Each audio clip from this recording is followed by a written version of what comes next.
of its activities, Ms. Beverly Watts. And of course, Ms. Watts will give us some additional information about her background, her education, and some of the things that were important in terms of leading her to the executive directorship of the Tennessee Human Rights Commission. And of course, Ms. Watts, let me welcome you to the show this morning. Thank you, Dr. Haney. It's my pleasure to be here with you. Very good. It's a pleasure to have you here with us, Ms. Watts. And as I indicated to the audience, what we'd like to do during this first segment is to get some information from you about your background, your education, and some of the things that were significant in terms of leading you to the executive directorship of the Tennessee Human Rights Commission, as well as some of the other things. And then we'll get into some of the issues during this, the latter part of that segment or the next segment. Well, that's good.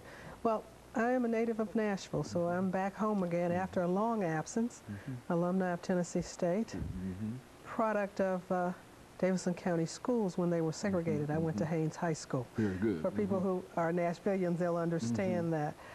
And I've been involved in this work now for more than 30 years. I started out of college teaching school. It was a good job, but it wasn't exactly what I wanted to do. And I did what my mother and father said. I got a good government job. So I went to work in this arena, doing civil rights work, school desegregation.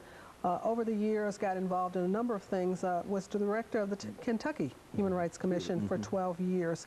Left, went to Washington. Inside the Beltway is a different kind of an experience. So I started looking around for something else. And the job in Tennessee became available. So I thought it was time to come home and to do that. So we've been involved in this work.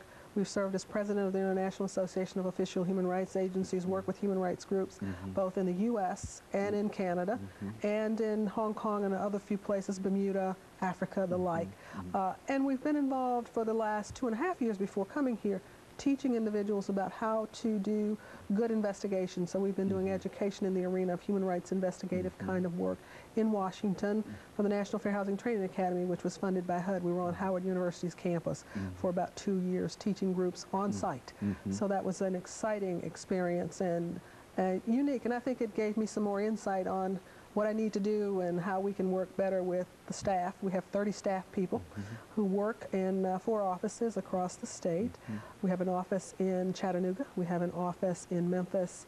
We have an office here in Nashville and one in Knoxville. We have 15 commissioners appointed by the governor.